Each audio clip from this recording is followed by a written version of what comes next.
Magandang hapon po sa inyong lahat. Alam niyo po ang nangyari kay Pastor Kibuloy. May plano sila na ipakulong talaga si President Duterte. Kung si Pastor Kibuloy ay hindi nakulong, hindi papayag yan na yung ginawa sa ating Pangulo na basta na lang kinidnap, dinala sa ibang bansa. Kung titindig yan dito, sigurado ang buong bansang Pilipinas ay magigising at ipaglalaban. Magkakagulo ang bansang Pilipinas kung hindi nakakulong si Pastor Kibuloy. Naku po, kagulo. Kung darating dito si Pastor Kibuloy, ang kanyang personal dito, gulo ang buong 13. Sa dami ng darating dito. Kaya ko nasabi yan, yung ating Vice Mayor, si Alex Peñalba, talbasa, magaling, at may katuwiran. Pinilit din ipakulong, parehas lang.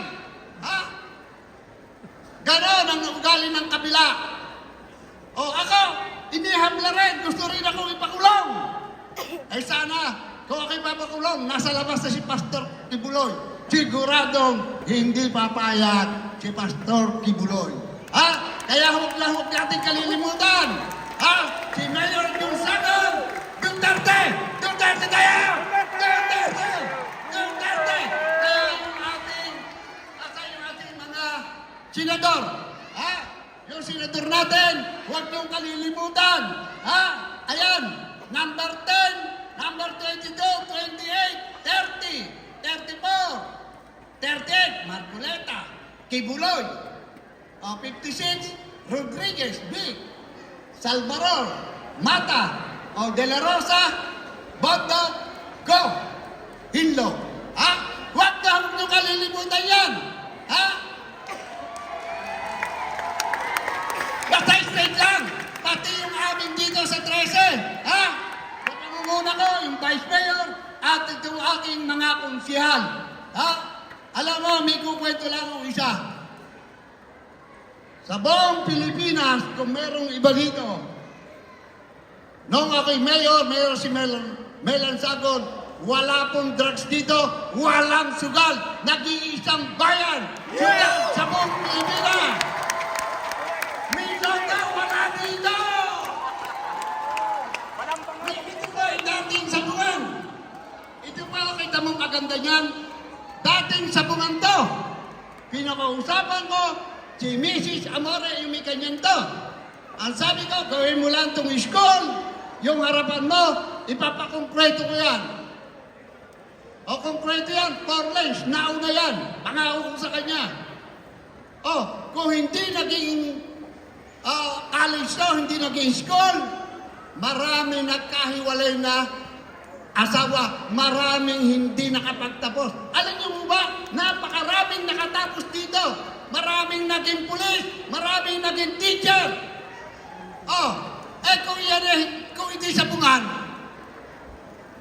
edi ang daming pamilyang nag-away, maraming mga bata na nagutom.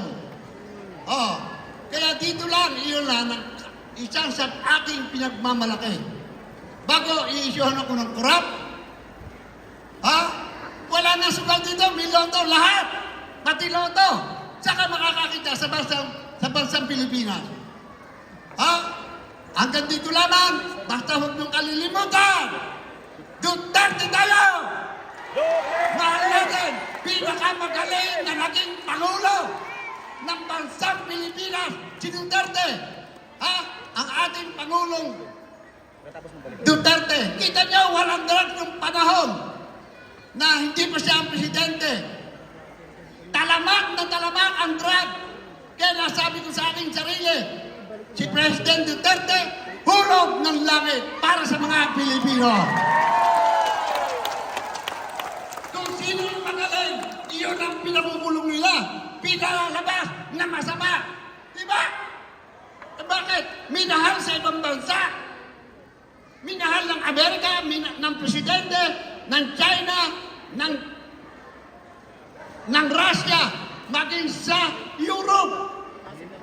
Kung si Duterte hinahangaan at minamahal, tayo pa bang Pilipino ay hindi magmahal sa kanya? Di ba? Oh, kung masama si Duterte, edi galit din sila. Pinarasama nila sa media. Bakit daw? Nakita ang tunay na pagkatao ng ating mahal na Pangulo, Rodrigo Roa Duterte. Kaya kung sino dala niya, dapat tangkilikin natin lahat. Ha? Lalong-lalo na si Pastor Kibuloy. Maraming salamat. Mabuhay!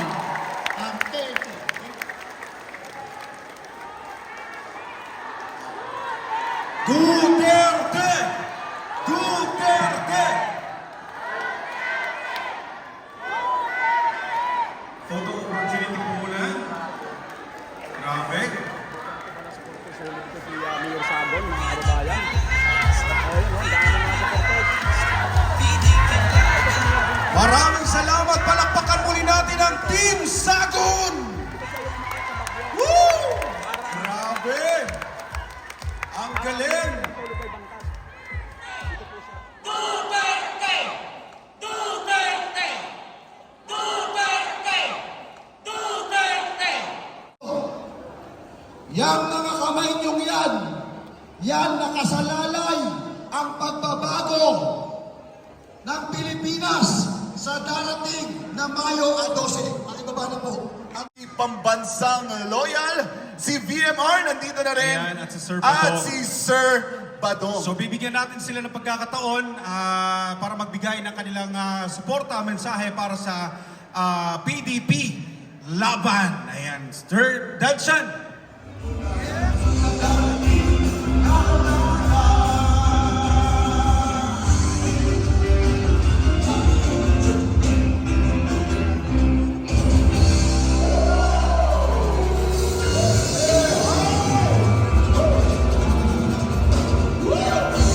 Grabe ang energy, ka-partner po. Palakpakan natin ang sinungaling, kapatid ng...